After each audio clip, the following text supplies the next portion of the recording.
मातीची मूर्ती घेऊन एवढं ट्रॅव्हल करून आला. गौरव नाव आहे त्याचं, अमरावतीला असतो तो. खूप छान बाप्पाची मूर्ती बनवतो. लाईव्ह भेटते ना तर मला असं वाटतं त्यांच्याकडनं वाईब्स येतात. आपल्याला कळतं बा आपण कधी कोणी आपल्याबद्दल आपल्यावर प्रेम करत असतं तर त्यांचं प्रेम पण दिसतं. ती इतकी पॉझिटिव्ह वाईब्स असतात ना, स्पेशली तुम्ही लाईव्ह इव्हेंट्स करता किंवा डिरेक्ट ऑडियन्सला भेटता, इतकं पॉझिटिव्ह वाटतं ना. मला तर अंगावर काटा येतोच येतो. मी कुठेही गेली की, आणि मला मी सगळ्यांच्या जेवढे असतात तेवढ्या सगळ्यांच्या डोळ्यात बघण्याचा प्रयत्न करते, आणि त्यांच्या डोळ्यातनं जे प्रेम माझ्याबद्दल दिसतं ना, ती एक वेगळी एनर्जी मिळते काम करायची. बरं, तुला असा एखादा किस्सा एका फॅनचा शेअर करायचा असेल तर कोणता असेल? खूप आहेत, पण आत्ता बाप्पा बरोबर बाप्पांचा किस्साच सांगते. माझा एक फॅन आहे, अमरावतीला असतो तो, आणि तो तिथे मूर्ती बनवतो. आणि तो मला शेवटल्या 3-4 वर्षापासून तो स्केच पण खूप चांगले करतो. तो मला 3-4 वर्षांपासून मला स्केच त्याचे म्हणजे त्यांनी माझे केलेले तो मला पाठवत असतो. त्यांनी कुठून नंबर घेतला मला माहिती नाही, पण तो पाठवतो. इन्स्टावर पण पाठवतो, नंबरवर पण पाठवतो.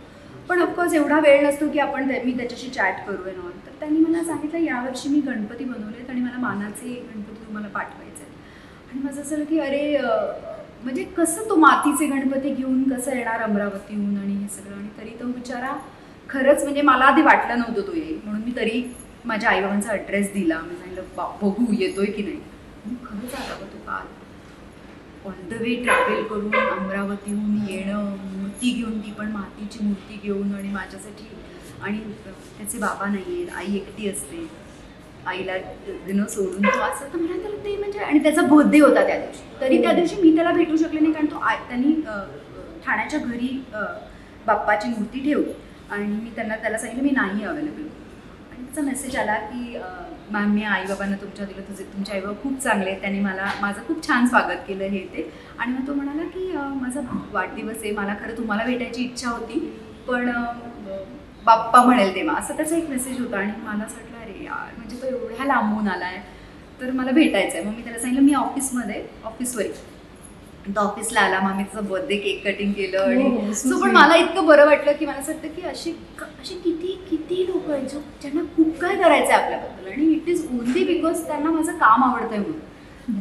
तर हे किती मोठी गोष्ट आहे. आणि हे प्रेम हेच प्युअर लव्ह आपण. आणि हे प्रेम आपल्या हक्काची माणसंही देत नाहीत जेवढं ते अनोळखी. ऑफकोर्स, म्हणजे विचार कर यार, अमरावतीहून एवढं पूर्ण रात्रभर ट्रॅव्हल करून ट्रेनमध्ये त्याला तिकीट म्हणजे रिझर्वेशन मिळालं नाही. तो जनरल कंपार्टमेंटमध्ये बसून मातीची मूर्ती घेऊन एवढं ट्रॅव्हल करून आला. गौरव नाव आहे त्याचं, अमरावतीला असतो तो. खूप छान बाप्पाची मूर्ती बनवतो.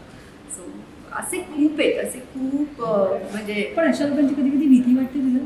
नाही, कारण की काही असेही किस्से घडतात जेव्हा आपल्याला थोडीशी भीती नाही वाटत. पण मला असं वाटतं की ठीक आहे, म्हणजे असं कधीतरी होतं की ते खूपच जास्त, पण त्याचं ते प्रेम आहे मला असं वाटतं. आणि जर त्यांना प्रेमाने सांगितलं ना की मला असं वाटतं की थोडीशी आता माझे प्रायव्हेट मोमेंट्स आहेत का माझे, ही थोडीशी प्रिव्हसी मला मेंटेन करायची, बरं इथपर्यंत नका तर ते समजतात, पण त्यांना कळतं पण. सो हे चांगलं आहे. आणि टचवूड अशी काय किस्से झाले नाही का, असं कधी काही झालं नाही आहे, वाईट अनुभव नाही आला.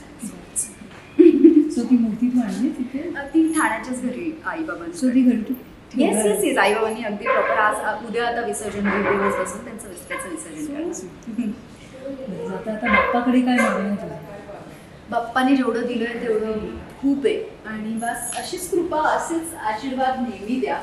गणपती बाप्पा मोरया.